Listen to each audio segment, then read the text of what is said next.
Friday, February 5th, 2016, Dhaka, Bangladesh, 3 a.m. An employee walks into the Swift transfer room. The printer should be spitting out transaction slips, receipts of every wire order going in and out of the country. He checks the paper tray. He reboots the machine. He taps it. Nothing. He assumes it's a technical glitch, a small irritation on an otherwise ordinary morning. He has absolutely no idea. At that exact moment, halfway across the world, hackers are moving nearly $1 billion out of the New York Federal Reserve.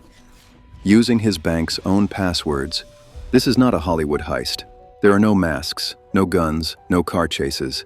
It's worse than Hollywood. It's real, and it's already happening. The $1 billion typo. To understand how this happened, you have to go back 1 year, to January 2015, to a single email. A Bangladeshi banker receives a perfectly ordinary-looking email. Subject line, job application, attachment, resume.zip. He clicks it. In that single millisecond, malware slides silently into the Bangladesh bank's entire computer network.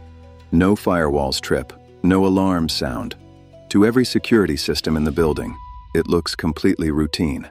For 12 months, a full year, the hackers live inside Bangladesh bank's systems, invisible, watching everything. They record every login pattern.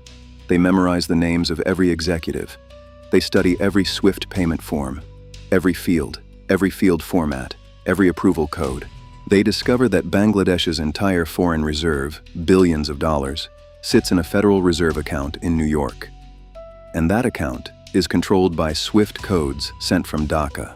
If they can access that terminal using real credentials, they can authorize transfers that the Federal Reserve has no reason to question. The bank's own passwords are the key to the vault. After 12 months of study, they know everything. The passwords, the protocols, the people, the patterns. They know the bank better than its own employees do. And then, with surgical patience, they wait for the perfect window. In Bangladesh, the work week ends on Thursday. Banks close Friday and Saturday for the Islamic weekend. The city empties. The phones go quiet. In New York, Friday arrives. The messages come in. But New York needs confirmation from Dhaka. Dhaka doesn't answer. Saturday comes. The weekend crew files out. The alert keeps blinking. And on Monday, February 8th, Chinese New Year, the Philippines' entire banking sector shuts down for the holiday. The hackers knew this. They planned for it. Thursday through Monday, a 5-day blackout across 3 countries, 3 time zones, 3 separate weekend calendars. A window that exists for less than 1 week per year. They found it. Meanwhile, the hackers deploy their final failsafe. Custom malware is loaded onto Bangladesh Bank's SWIFT printer, the one machine that prints paper receipts of every wire transfer. The printer dies. The last physical alarm is silenced. No receipts, no warnings, no paper trail. When the money moves, there will be nothing to alert the staff. Thursday night, February 4th. The hackers log into Bangladesh Bank's SWIFT terminal using the real credentials they spent a year stealing. 35 fraudulent SWIFT instructions. Total requested $951 million. The first 4 requests clear without a question. 20 million, 20 million, 20 million, 21 million, $81 million, authorized and released by the Federal Reserve. $81 million wired to accounts in Manila, while the Philippines is asleep, celebrating Chinese New Year. Then, the 5th transaction, $20 million to the Shalika Foundation in Sri Lanka. They misspelled foundation, F-A-N-D-A-T-I-O-N, 1 letter. A typo that will cost them $850 million. Deutsche Bank, acting as routing bank for the Sri Lanka transfer, processes the payment. An automated compliance system flags the beneficiary name. The word foundation doesn't exist. The system flags it. A human reviewer sees it. The transfer is immediately held for verification. Deutsche Bank contacts the Federal Reserve. The Federal Reserve contacts Bangladesh Bank. The remaining 30 transfers, $850 million, are frozen. Immediately, $850 million stopped, frozen, because one hacker in one dark room typed an A instead of an O. One typo, one word, one letter. That is the entire margin between the largest cyber heist ever attempted and the largest cyber heist ever completed. But the 81 million, the first 4 transfers, those are already gone, and the hackers have one final move planned. The 81 million doesn't go to ATMs. It doesn't go to offshore accounts. It goes directly into the casino system. Wire transfer becomes casino deposit. Casino deposit becomes chips. Chips are played and cashed out as clean money. Gambling winnings, no questions asked.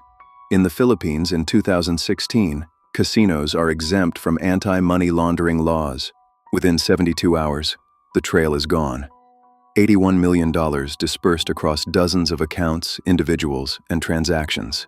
Forensically unreachable. When Bangladesh Bank finally restores the printer and reads the transaction logs, the money has been gone for 3 days. He calls New York. He calls the central bank governor. He calls everyone. And the answer comes back the same. The transfers were fully authorized, using Bangladesh Bank's own credentials. There is nothing to reverse. In one operation, conducted entirely through emails, passwords, and wire transfers, nearly $1 billion was targeted. 81 million stolen, and the perpetrators never set foot in Bangladesh. The evidence of what stopped it: 1 misspelled word, 7 letters instead of 10. F-A-N-D-A-T-I-O-N. Who orchestrated this? Cybersecurity analysts at BAE Systems, Symantec, and Kaspersky Lab all independently traced the malware to the same source: Pyongyang, North Korea. The Lazarus Group, North Korea's state-sponsored cyber warfare unit. Not a criminal gang, a government department. Funded by Pyongyang, directed by the regime, North Korea operates under devastating international economic sanctions. The regime cannot sell oil, cannot trade arms openly, cannot access global banking. These are not teenagers in basements. These are trained state operatives, educated engineers, working 9 to 5 in a facility to steal the foreign currency their country cannot earn through legitimate trade. The U.S. Department of Justice would later charge 3 North Korean nationals, Park Jin-hyuk, John Chang-hyuk, Kim Il, charged but untouchable. North Korea does not extradite. Of the 81 million stolen, $66 million has never been recovered. Today, right now, still missing. Still in the hands of the North Korean state. Bangladesh Bank's governor was fired. 4 deputy governors were censured. The bank faced internal investigations for months. The institution was not the criminal, but it paid the price. The Federal Reserve was criticized for releasing funds without adequate verification of the anomalous transactions. 5 transfers processed without a callback to Bangladesh Bank. Protocol, not technology, failed. SWIFT, the messaging network used by every bank on Earth, was forced to acknowledge that its system had been weaponized, not hacked directly. Used. The hackers never broke SWIFT. They used it as designed with stolen credentials. The lesson that shook every central bank in the world. The vault was never forced open. The locks worked perfectly. The hackers simply had copies of the keys. Every central bank in the world audited its SWIFT protocols after February 2016. Multi-factor authentication was mandated. Real-time anomaly detection was deployed. The Bangladesh Bank heist rewrote global banking security policy. The room looks exactly the same as it did before. The computers are the same. The printer is the same. The passwords have changed. The people are the same. What changed is invisible. The understanding that $1 billion can vanish in a dark room on a Thursday night without a single alarm. Let's reconstruct what actually happened in sequence, because the precision of it is staggering. January 2015, 1 employee, 1 email, 1 click. That is the entry point for a theft that targeted nearly $1 billion of a sovereign nation's foreign reserves. 81 million passed through before a single automated compliance flag, not a human being, caught the error. 1 algorithm, reading 1 word, saving $850 million. F-A-N-D-A-T-I-O-N. 9 letters, $850 million. The most expensive spelling mistake in the history of finance. The people who did this remain free, in that darkness, protected by a regime that uses their skills to survive. The Lazarus Group did not stop after Bangladesh. They never stopped. In 2021, the U.S. Department of Justice indicted 3 North Korean nationals. The indictment is detailed. The evidence is overwhelming. The defendants will never see a courtroom. Banks now spend billions on cybersecurity, multi-factor authentication, real-time behavioral analysis, dedicated SWIFT oversight teams. But the fundamental truth hasn't changed. Every financial system on Earth runs on trust in digital credentials. Steal the credentials, and you are the bank. You are the authorized user. The system cannot tell the difference between you and the employee whose password you stole.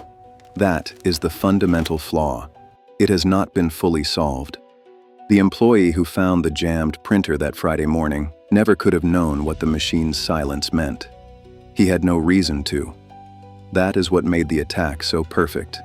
The weapon was the victim's own trust in normal things. The vaults of the 21st century are not steel. They are not concrete. They are lines of code, strings of letters and numbers.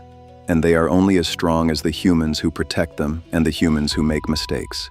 Somewhere in a dark room in 2015, a hacker looked at the word foundation and typed the letter A instead of O. That single keystroke is why $850 million was saved. Not a firewall, not a security team. A letter. $66 million. Still missing. The hackers. Still free.